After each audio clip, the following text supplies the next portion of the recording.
Welcome to the People Planet Profit podcast. I'm Hayley, Jarick, CEO of the Supply Chain Sustainability School, and today I'm joined by Mellon.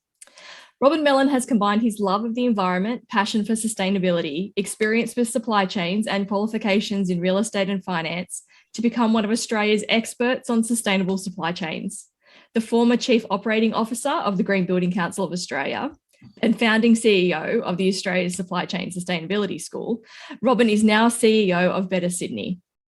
Project Manager for the Property Council's Modern Slavery Working Group and Supplier platform, and New South Wales Program Advisor for Better Building Finance. Robin was a member of the Australian Government's first Modern Slavery Advisory Committee, is a judging chair for the New South Wales Sustainability Awards and Banksia Awards, one of the International Well Building Institute's Global Advisory, and a member of Waverley Council's Environmental Sustainability Advisory Committee. Welcome, Robin. Thank you, Hayley. Great to be talking to you today. I think after that bio, that's all the time for the podcast. So hopefully we can squeeze things in around the end. We'll wrap it up there. Thanks for joining us. Exactly how it all goes. Worst podcast ever. So obviously Robin and I are friends, if you can't have picked that from a little bit of the intro there. So hopefully we don't get too casual in the conversation today, and try and keep us on track. We're going to touch on three things. So I'm going to kick off with the first thing on our list, Robin, and that's what is it like to run a sustainable small business? It's a really interesting question, and I had to give this some thought beforehand, because really mixed emotions and mixed reactions. And I'll narrow it down to four things. The first is that it's amazing. And I mean that from the bottom of my heart. Running a sustainable small business is amazing because there is exposure to extraordinary people and organizations who are quite literally at the forefront of social and environmental and economic change. And so, whether it's amazing people working in supply chains or human rights and modern slavery or diversity, inclusion and gender, or even, greenhouse gas emissions and energy, everything all the way through, that exposure is amazing. And so getting to see what's really happening and what's changing. At the same time, I'm going to be honest and say it's quite lonely. Running a small business can be, well, just you. And especially with COVID, especially with the pandemic and the lockdowns, it's been quite lonely. Video conferences are good, but obviously they don't provide the same level of connection. And I think that's something which we all have missed in different ways. I think thirdly, running a sustainable small business is really quite inspiring. I get a chance now and again, whenever I down tools, just to look at what's been achieved. And that could be just as simple as a document, an explainer, or projects or meetings, but getting to the end of 2021 and breathing a sigh of relief on Christmas Eve and just going, oh my goodness, look what was achieved this year. I mean, much of that obviously in conjunction with other people and organizations, but it can be really inspiring to go, this is how fast things are moving. And I guess lastly, the fourth point is it's even more sustainable than ever. I guess running a sustainable small business, now that we're not flying as much as we used to, it really does come down to, your power and your internet and your car if you have one. And in my case, that's an electric vehicle, but it's more sustainable than ever. And so that's kind of refreshing to actually be walking the talk now. Yeah, I suppose that's one thing too. Often when I speak with a lot of people from small businesses, they think there's so many things that they'd like to do, and it's so hard to get your teeth into a few easy wins along the way. And I suppose that's usually one of the benefits of small business, right? Is that, when the world changes around you, you can react quite quickly to those circumstances and be really agile in that sense. Of adapting to the world around you. And when you can do that and stay true to your values and make your business more sustainable, it must be quite rewarding. Absolutely. And big businesses can be slow to change. Small can be much more agile, much more adept. At the same time, we've got the, Better Sydney is a member of the UN Global Compact, so the UN Global Compact Network Australia. And, once a year we have to show how we've improved on the year before. And I'm scratching my head slightly. Well, I've got carbon neutral energy and I haven't flown anywhere. So how am I going to do better next year? Don't know yet. We'll have to work that out. And I think that's kind of, continuous improvement is one thing, but, when you're getting from great to brilliant, that's the hardest step that you can take, right? It's usually getting people from the base level to good is a big enough step in itself to try and get along the way. And I'm sure that you've influenced many people and organizations along the way with all of the different hats that you have worn, and three-piece suits, obviously. Of course, and bow ties. And really sort of being able to influence those things in different topics in different areas. And I think that there's a few things, especially from a social environmental point of view, that have really risen to the surface with COVID as being integral to that, to the sustainability of business. You know, how are we going to keep these things going? And I suppose a lot of people then sort of touching on the experience that you've had leads us into the second part of the second question that I would like to talk with you about. And that's kind of, you know, what's going to keep us busy this year? So, you know, last year, in the past few years, a lot of people are talking about greenhouse gases and climate change. A lot of people are talking about modern slavery. We're talking about work conditions, human rights, especially with the Olympics going on at the moment. It's sort of forefront in a lot of people's conversations. So, you know, what does 22 feel like for you? What are the top three topics that you think will keep you busy this year? Well, finding a top three was really hard because I wanted to include at least 11, but I've narrowed it down to three. And they are supply chain related, because you know how much of a supply chain nerd I am at heart. But I think first is modern slavery reporting. And, you know, yes, we've been building on this, but in terms of what's going to keep me busy, I think we're at last seeing the information come through from, you know, different platforms. Obviously, you know, the Inform 365 platform that has been built for the Property Council of Australia, but, you know, lots of different platforms across SEDEX and EcoVadis and Freedom and all of them. We're seeing that information come through, and there's a massive amount of information in there to allow us to have a look at, you know, what do our suppliers know? What do they do? What are they doing? But also, what do they need? And I think that's going to be, you know, one of the important points this year. What do suppliers need to be able to improve? That could be, you know, as the Supply Chain Sustainability School provides, that could be awareness raising information or posters or videos. But it could also be, you know, the connections between topics, so that they don't think, oh, we just need to do this. They can see how everything relates. So I think, you know, modern slavery reporting is definitely the first one. The second is one which I will, if this was in a video, you'd see me waving my arms around already, because I think one of the topics that really became prominent in 2020 and 2021 was that of supply chain resilience. So, you know, massive supply chain disruption and procurement disruption caused by COVID, by the pandemic, by the lockdowns. And we've seen that sort of echo around the world and reported in lots of different ways. But one of the things that it's thrown up is quite how many eggs we've put in the one basket. And I think lots of organizations that have started doing this modern slavery reporting have realized quite how much of their dollar value spend is with very few suppliers. And when those suppliers get disrupted for whatever reason, they have massive supply chain issues, labor, products, materials, resources, whatever those are. And so that concentration, I think, is not a good thing. And we're going to have to look this year at how we build in more resilience by spreading those supply chains yet further. And that's a really long-term thing. You can't just snap your fingers and build a new supply chain. That will take years. But I think that's going to be one of the things that we're going to need to look at. And the third, and this is where my arms will start cartwheeling frantically, is the intersections between these topics. So, you know, we can talk about human rights and modern slavery. We can talk about greenhouse gas emissions. We can talk about gender and diversity and inclusion, all of these, you know, innovation and entrepreneurship.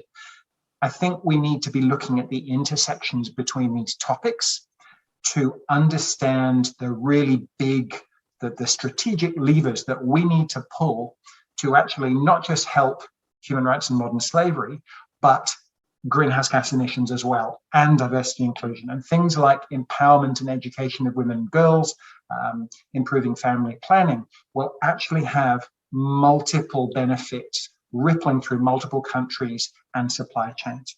And I think it's those intersections that we need to start looking at, because it's great that we're starting to deal with these things one by one, but we need to be looking broader and understanding what those really big strategic levers are that we can throw our might behind, or our collective, you know, industry or sector-wide might behind, all that leverage, and really pull on to really change things. Yeah, I think you're spot on with a lot of that, and a few things what you said really resonate with me, and the one that sort of sticks out is sort of, I suppose, as we started to do all of the work in the with the modern slavery statements and really starting to do that investigation into our supply chains. I know so many organisations just, it was the catalyst for them to actually know their supply chains beyond tier one, and previously before that, all the ignorance that they had around the environmental and social impacts of their supply chains are now, they can't plead ignorance anymore. And it's really starting to find the resolutions in those and all the synergies, like you said, between, it's not surprising that if you don't care enough about your people to enslave them, you probably don't do a few other things as well. And all of those little indicators that and red flags that pop up when you start to really sort of dive in there. Now we can be all sort of, I can be all airy fairy and high level about those intersections between the big picture issues, but it startles me, it genuinely surprises me how some of Australia's largest organisations, and I'm not just talking property and construction, I'm talking multiple sectors, they will have really well developed, as in well staffed, well resourced, well thought through policies around things like diversity, inclusion, or parental leave, which are, touching on multiple issues, but they seem entirely separate to their policies around human rights or around, whistleblower, type involvement, hearing the voice of the worker. And this is our opportunity to actually look at all of these together and think, okay, how do we give people a voice? How do we listen to our staff and our suppliers in order to improve things, not just for them, but for the organization as a whole, for our shareholders, if that's how you're thinking, and also for society.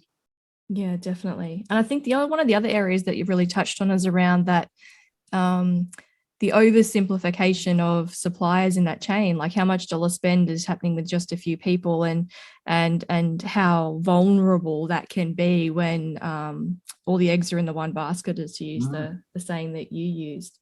And we've seen that across, automotive or technology or all of these, and it causes severe and long-term ripples through those, not just procurement processes, but community building or industry changes.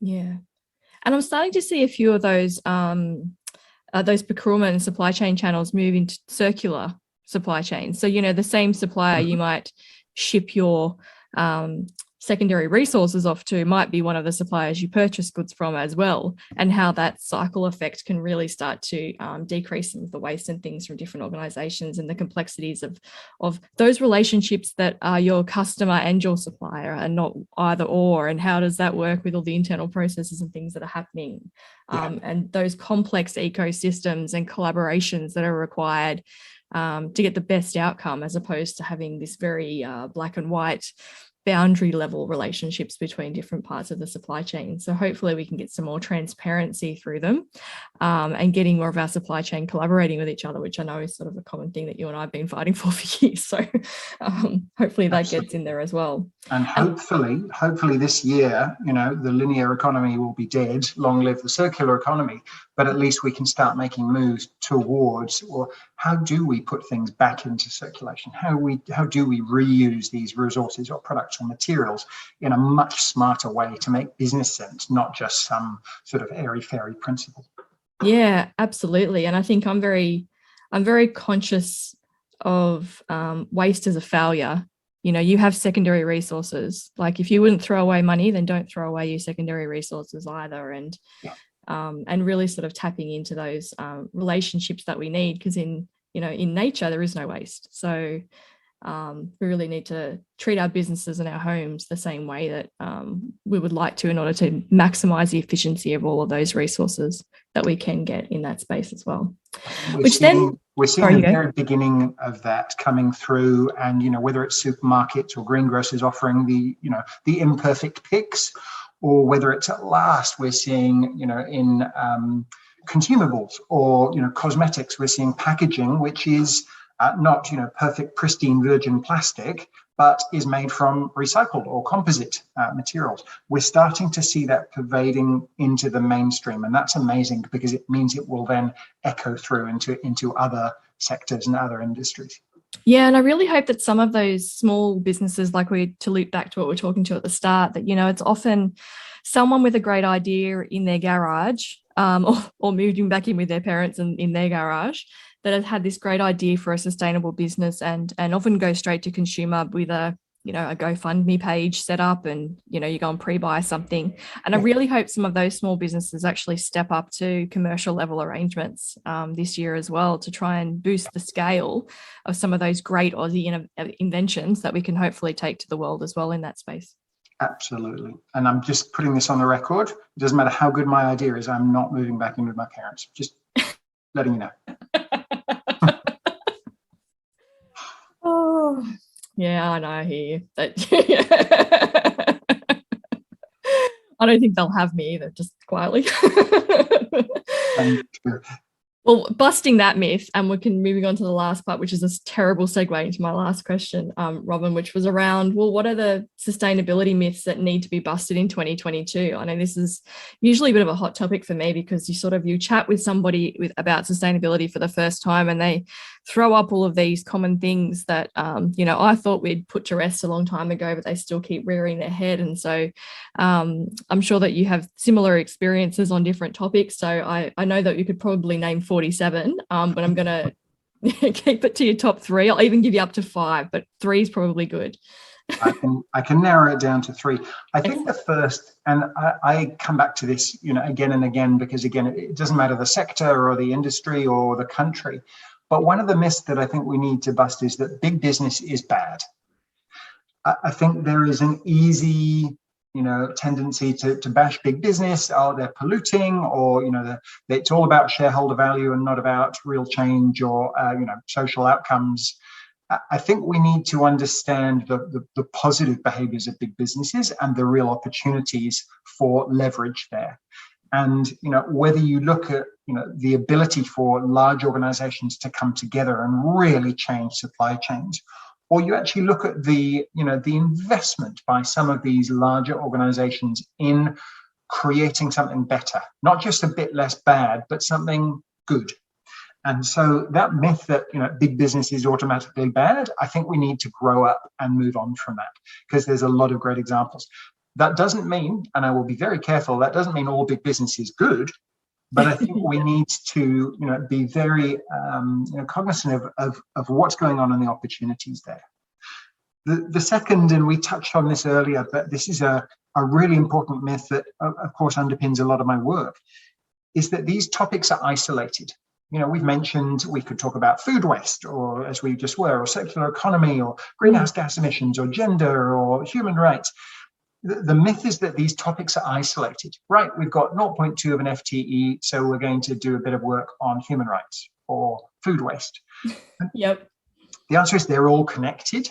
That can be overwhelming, of course. Oh my goodness, it's too big, let's not do anything this year.